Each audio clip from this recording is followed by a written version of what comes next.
ओम श्री परमात्मने नमः। न हि ज्ञानेन सदृशं पवित्रम् इह विद्यते तत्स्वयं योग संसिद्धः कालेन आत्मनि विन्दति। न यानी कुछ भी नहीं, ही यानी निश्चय ही, ज्ञानेन ज्ञान से, सदृशम तुलना में, पवित्रम पवित्र, इह इस संसार में, विद्यते है, तथा उस स्वयं अपने आप योग भक्ति संसिद्ध परिपक्व होने पर कालेन यथा समय आत्मनि अपने आप में अंतर में विन्दति आस्वादन करना। इस संसार में दिव्य ज्ञान के समान कुछ भी उदात्त तथा शुद्ध नहीं है। ऐसा ज्ञान समस्त योग का परिपक्व फल है। जो व्यक्ति भक्ति में सिद्ध हो जाता है वो यथा समय अपने अंतर में इस ज्ञान का आस्वादन करता है। तात्पर्य है कि जब हम दिव्य ज्ञान की बात करते हैं तो हमारा प्रयोजन आध्यात्मिक ज्ञान से होता है। निस्संदेह दिव्य ज्ञान के समान कुछ भी उदात्त तथा शुद्ध नहीं है।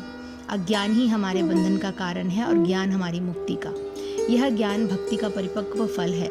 जब कोई दिव्य ज्ञान की अवस्था प्राप्त कर लेता है तो उसे अन्यत्र शांति खोजने की आवश्यकता नहीं रहती, क्योंकि वो मन ही मन शांति का आनंद लेता रहता है। दूसरे शब्दों में ज्ञान तथा शांति का पर्यवसान कृष्ण भावनामृत में होता है।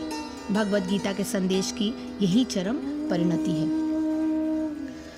तो इस मनुष्य में ज्ञान के समान पवित्र करने वाला निस्संदेह दूसरा कोई साधन नहीं। उसी ज्ञान को समत्व बुद्धि रूप योग के द्वारा अपने अंतःकरण को भली प्रकार शुद्ध कर लेने वाला कर्मयोगी अपने आप कुछ काल में आत्मा में अनुभव कर लेता है।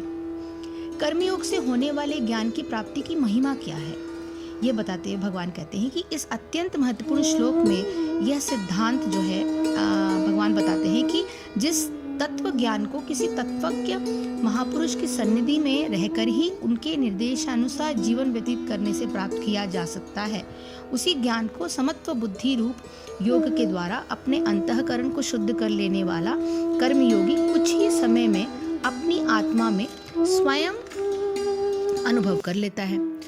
उसके लिए उसे किसी तत्वज्ञ महापुरुष की सन्निधि में निरंतर नहीं रहना पड़ता। राग द्वेष ही अंतःकरण के मल हैं, जिनका नाश निष्काम कर्मयोग की साधना से हो जाता है। अर्थात जब आपके मन में राग द्वेष टाइप्स की कोई भी चीज़ नहीं रहेगी। राग का मतलब है किसी के प्रति प्रेम, और द्वेष का मतलब है किसी के प्रति गुस्सा या जलन। तो ये जब राग द्वेष अंतःकरण में ना हो तब वो कोई भी अपना निष्काम तरीके से वो काम को करता रहेगा। इस श्लोक में जो महत्वपूर्ण बातें कही गई है वो इस प्रकार है कि ईह का अर्थ है इस शब्द द्वारा मनुष्य लोक का संकेत किया गया है। अर्थात ये कि अंतःकरण की पवित्रता प्राप्त करने का अधिकार और अवसर मनुष्य शरीर में ही है। ज्ञानेन सदृशम ही पवित्रम न विद्यते। इसका अर्थ यह है कि तत्व ज्ञान प्राप्त होने पर संपूर्ण पापों का सर्वथा नाश हो जाता है, जिससे पूर्व जन्म में अर्जित जो भी कर्मफल होते हैं उनका प्रभाव तत्व ज्ञान प्राप्ति के बाद मनुष्य के जन्म में किंचित भी नहीं रहता। इसलिए संसार में ज्ञान के समान पवित्र करने वाला और कोई साधन नहीं बताया गया है। यज्ञ, ज्ञान, तप, जप, उपवास आदि जितने साधन हैं वे कर्मयोग साधना में भी सहायक है और ज्ञान योग साधना में भी सहायक है, किंतु ज्ञान योग द्वारा तत्व ज्ञान प्राप्ति के लिए महापुरुष की सन्निधि में रहकर पूर्ण रूप से उनकी आज्ञा के अनुसार ही साधन करना आवश्यक है। योग संसिद्ध क्या है? इस शब्द में उस कर्मयोगी का संकेत किया गया है जिसने अध्याय संख्या 3 के श्लोक संख्या 19 के अनुसार सुख की आशा अर्थात आसक्ति का सर्वथा त्याग कर निरंतर कर्तव्य कर्मों का भली प्रकार आचरण किया गया है।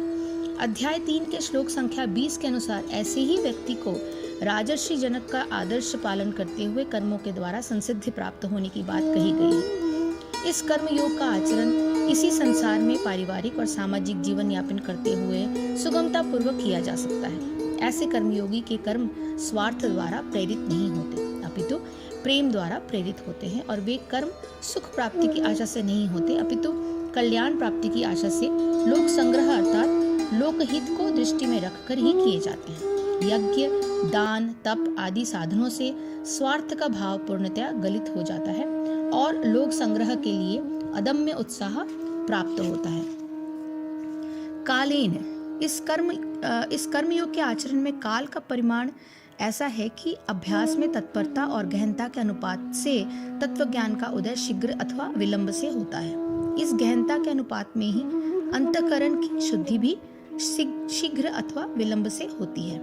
इसकी महिमा यह है कि अंतःकरण की शुद्धि और तत्व ज्ञान का उदय अभ्यास करने से होते अवश्य हैं, किंतु इसमें किसी प्रकार भी बीज के नाश, प्रत्यवाय, दोष और अभ्यास की न्यूनता बाधक नहीं होती। अतः यह उपाय सर्वथा निरापद और दोष मुक्त है। तत्स्वयं आत्मनि विन्दति, इस तत्व ज्ञान का उदय होने पर कर्मयोगी को उसका अनुभव स्वयं अपने आत्मा में होता है।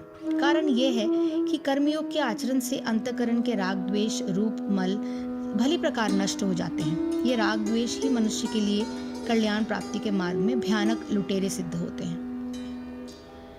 राग से सुख की आशा होती है, जिससे लोभ बढ़ता है, और द्वेष से व्यक्तियों, परिस्थितियों और घटनाओं में दोष दर्शन होकर क्रोध, वैमनस्य, विषाद आदि क्लेश बढ़ते हैं। इनसे मुक्त होकर आत्मा का स्वरूप स्वयं आलोकित हो जाता है। उसके अनुभव के लिए इंद्रियां, मन, बुद्धि आदि के सहयोग की आवश्यकता नहीं होती। आत्मस्वरूप के अनुभव होने से कर्मयोगी सीधे ही परमानंद में अवस्थित हो जाता है। अब भगवान ये बताते हैं कि इस प्रकार ज्ञान प्राप्त के लिए उत्सुक व्यक्ति में क्या क्या गुण होने चाहिए। तो आगे के श्लोक इन सभी चीजों की व्याख्या करेंगे। हरे कृष्ण कृष्ण कृष्ण हरे हरे, हरे राम राम राम हरे हरे। जय श्री कृष्ण, जय गुरुदेव।